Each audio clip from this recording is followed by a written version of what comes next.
Hi, my name is Megan Evans. I'm here to do a presentation on obesity and weight management. These are really important factors in the healthcare today.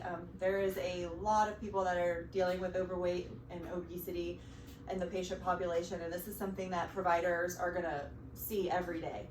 Not only are they going to see people that are overweight and obese, they're going to see people that have health conditions that are from being overweight and obese, and they're going to be treating those conditions. So what my PowerPoint is just to kind of describe what can obesity cause and why it's so important that we address it now over when it becomes multifactorial health conditions caused from that obesity.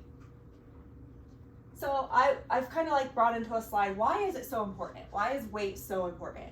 And I kind of got a depiction here that just kind of describes how weight is and how we call it based on BMI. Like by BMI 18.5 to 24.9 is normal. That's where we want to be. That's when you don't have any health conditions associated with your weight.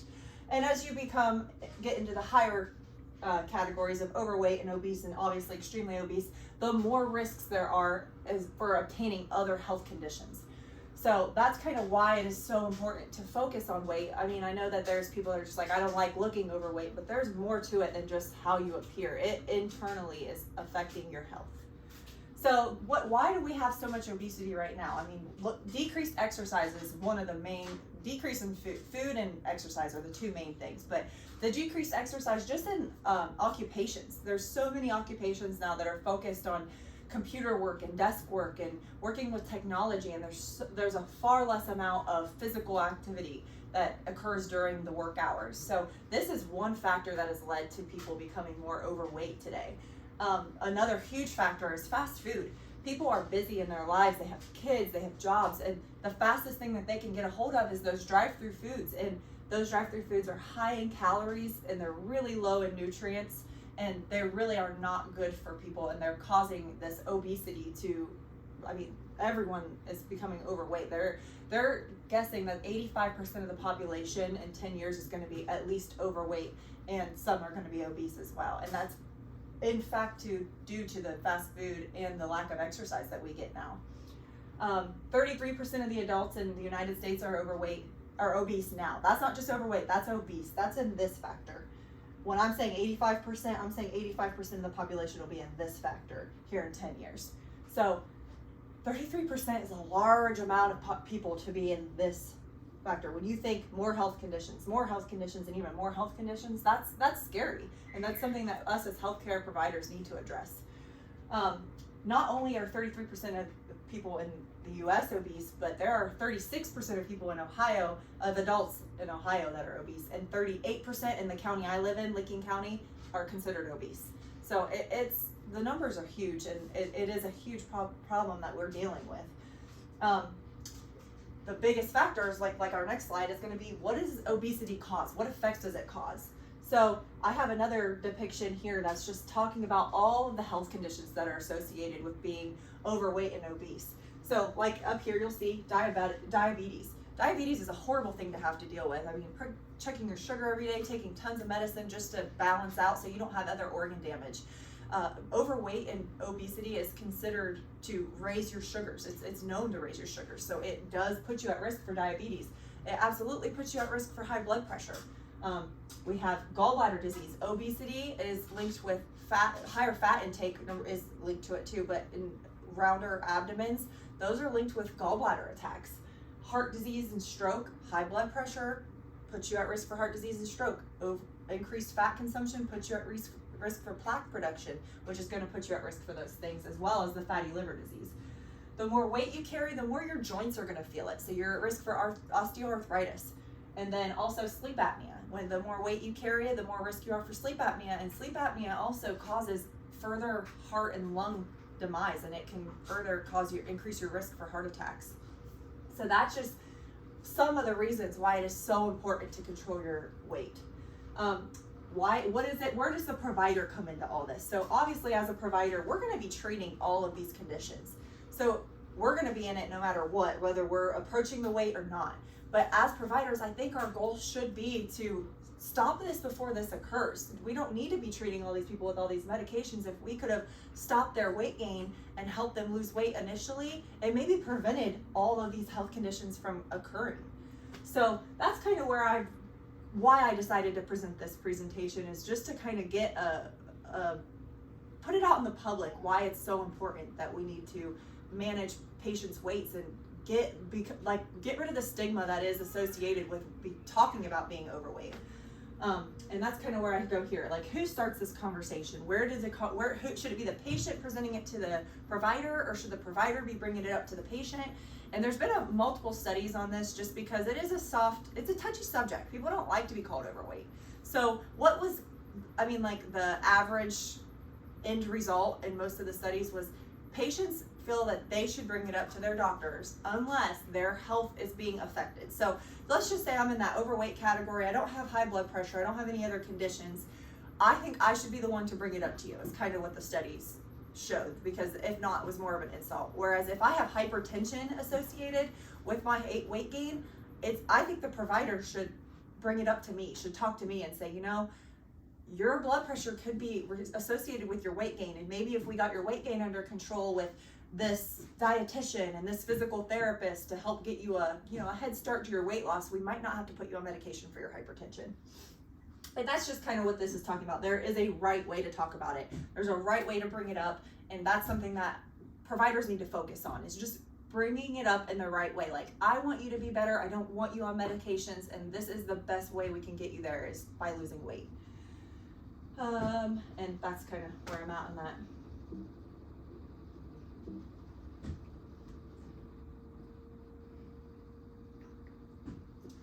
This is just talking about weight management. We've kind of already dove in a little bit of lifestyle modifications. That's increasing your physical activity. So recommendations for physical activity is 150 minutes per week, which is 30 minutes 5 days of the week. It sounds like a lot, but 30 minutes, that's 30 minutes before you go to bed at night. Just do a quick exercise, even if it's just walking, that's huge for impacts on your weight. Even more so is your diet. Your diet is the most important factor when it comes to your weight. So trying to cut out those high carbs and those high saturated fats, and eat more fruits and vegetables, and focusing on your caloric intake for the day. Those are huge factors in your weight loss. So getting the knowledge base, a lot of people don't even know, what am I supposed to eat? How much of it am I supposed to eat? How many calories? Those are things that the physician can provide and educate the patient on, so that they have a good base on where do I start and what do I need to be doing that I'm not doing. Exercise, like I talked about, the 150 minutes a week, it's a good place to start. Even if you don't get there and you just do the diet, you're going to see results. Sleep, there was many studies that associated a good sleep pattern with weight loss and weight management. That means going to bed early. Earlier bedtimes were associated with weight management and weight loss. That also means sleeping at least 8 hours and not having a TV on or a video game. Those are going to cause you to not go into a deep sleep. And when you don't get rest, you actually are people that wake up fatigued are associated with worse intake on foods. So you're going to gain weight. And that's why getting adequate sleep is so important for weight loss. Managing stress levels. Everybody's heard of stress eating. It's just, everyone does it. You won't make good choices if you're stressed out. Working on coping mechanisms for your stress is also a great factor to help promote weight management and weight loss. And then mental health. People that are depressed, they don't eat well.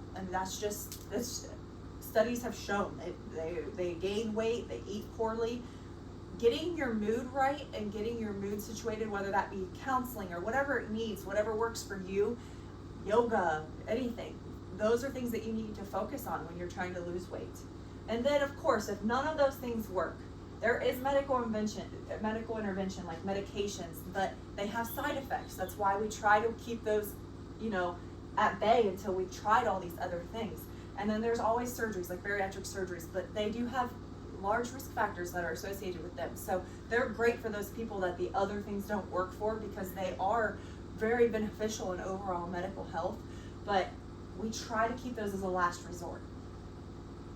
And then, what does this mean? I've presented all this to you. What does this mean for patients and for providers? And that's kind of where I'm at. There are a lot of weight loss programs that are out there. a lot of patients don't know about them. They don't know if they have access to them, how much do they cost, what do they entail. And these are all things that providers could tell their patients. And just because somebody is not overweight doesn't mean that they shouldn't be educated by a dietitian or a physical therapist, because weight management is just as important as weight loss. People are going to gain weight throughout their lives if they do not have the steps in place to maintain a healthy weight. And that includes your diet and your exercise and your stress levels and your sleep. So that's all things that can be, weight loss programs can help teach, and they help teach coping mechanisms. So that's kind of what we need to do for our patients. But the problem that I've seen is like the availability and the education and the knowledge of these programs. And I really think that the healthcare system should strive to find places that are going to be more available to everyone in the public, because there are people that do not have time or do not make an effort to go see their physician, so they're never going to get the access to these things. So what I've seen a couple studies done on is like pharmacy involvement. So Walgreens, CVS having a weight loss program embedded into it, because these people are more likely to go there and get the education they need. And even if that requires adding medication on board, I feel like there's so much that we could do with a pharmacy involved weight loss program that the sky would be the limit. And I really think it would help to promote a better overall health for the community. And so I really am striving to continue pushing that education and just continue to educate just the patients in general and the community on how important weight is on your overall health.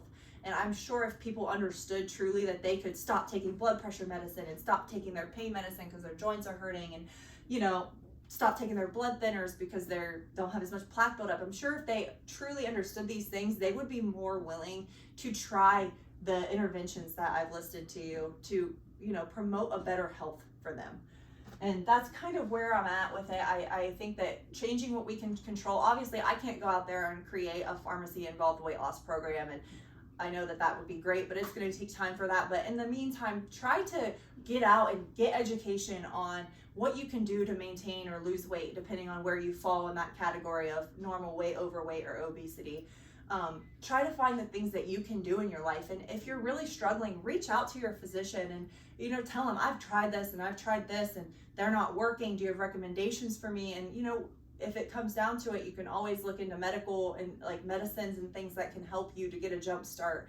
And those are all things that the physicians are able to provide, and it could really help you with your overall health.